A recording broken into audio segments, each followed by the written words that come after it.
You see many stars in the sky at night, but not when the sun rises. Can you therefore say that there are no stars in the heavens during the day? Because you cannot find God in the days of your ignorance, say not that there is no God. One man may read the Bhagavata by the light of a lamp, and another may commit a forgery by that very light, but the lamp is unaffected. The sun sheds its light on the wicked, as well as on the virtuous. You speak of doing good to the world. Is the world such a small thing? And who are you, pray, to do good to the world? First realize God, see Him by means of spiritual discipline. If He imparts power, you can do good to others, otherwise not.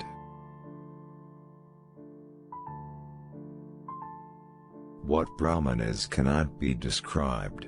All things in the world, the Vedas, the Puranas, the Tantras, the 6 systems of philosophy, have been defiled, like food that has been touched by the tongue, for they have been read or uttered by the tongue. Only one thing has not been defiled in this way, and that is Brahman. No one has ever been able to say what Brahman is. The man who works for others, without any selfish motive, really does good to himself. As long as I live, so long do I learn. God is in all men, but all men are not in God, that is why we suffer. If you must be mad, be it not for the things of the world. Be mad with the love of God. Finish the few duties you have at hand, and then you will have peace. Different creeds are but different paths to reach the same God. Common men talk bagfuls of religion, but do not practice even a grain of it. The wise man speaks a little, even though his whole life is religion expressed in action.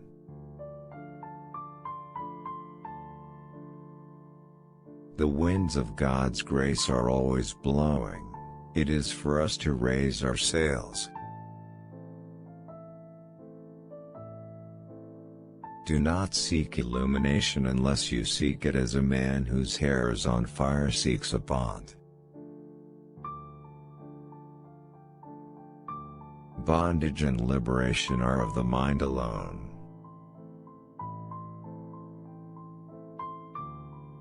God has revealed to me that only the Paramatman, whom the Vedas describe as the pure soul, is as immutable as Mount Sumeru, unattached, and beyond pain and pleasure. There is much confusion in this world of his Maya. One can by no means say that this will come after that, or this will produce that.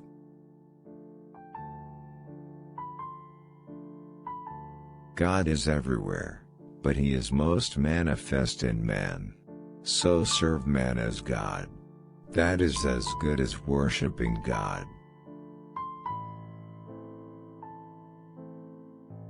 The goal of life is not the earning of money, but the service of God. As long as I live, so long do I learn. Bondage is of the mind, freedom too is of the mind.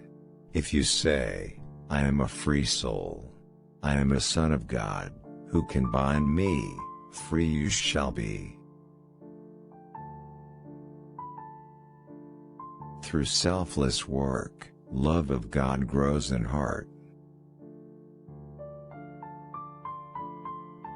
That knowledge which purifies the mind and heart, alone is true knowledge, all else is only a negation of knowledge.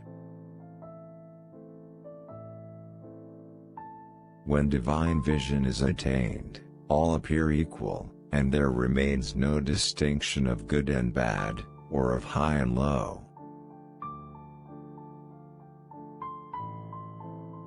God can be realized through all paths. All religions are true. The important thing is to reach the roof. You can reach it by stone stairs, or by wooden stairs, or by bamboo steps, or by a rope.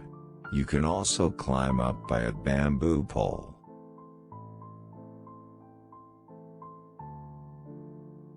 If you desire to be pure, have firm faith, and slowly go on with your devotional practices, without wasting your energy in useless scriptural discussions and arguments. Your little brain will otherwise be muddled. It is easy to talk on religion, but difficult to practice it. Many good sayings are to be found in holy books, but merely reading them will not make one religious. Why should you renounce everything? You are all right as you are, following the middle. It is necessary to pray to Him, with a longing heart.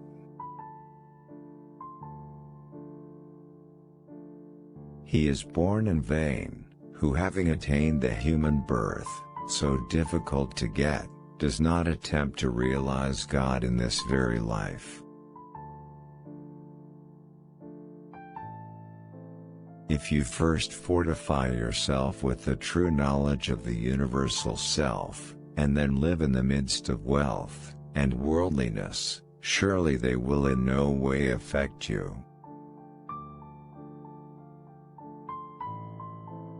To work without attachment is to work without the expectation of reward, or fear of any punishment in this world, or the next. Work so done is a means to the end, and God is the end. Do you know my attitude? Books, scriptures, and things like that only point out the way to reach God. After finding the way, what more need is there of books and scriptures? Then comes the time for action.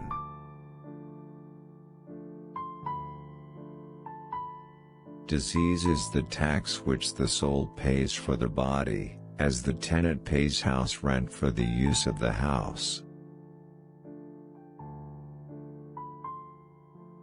There is no hope for a worldly man, if he is not sincerely devoted to God.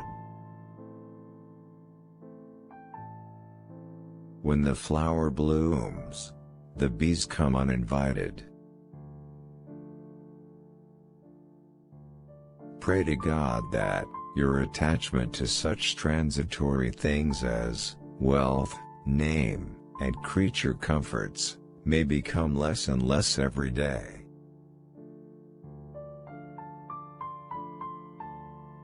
The nearer you approach to God, the less you reason and argue. When you attain Him, then all sounds, all reasoning and disputing, come to an end. Then you go into samadhi, sleep, into communion with God in silence. Let's not go into the past. Now, we are going in a loop.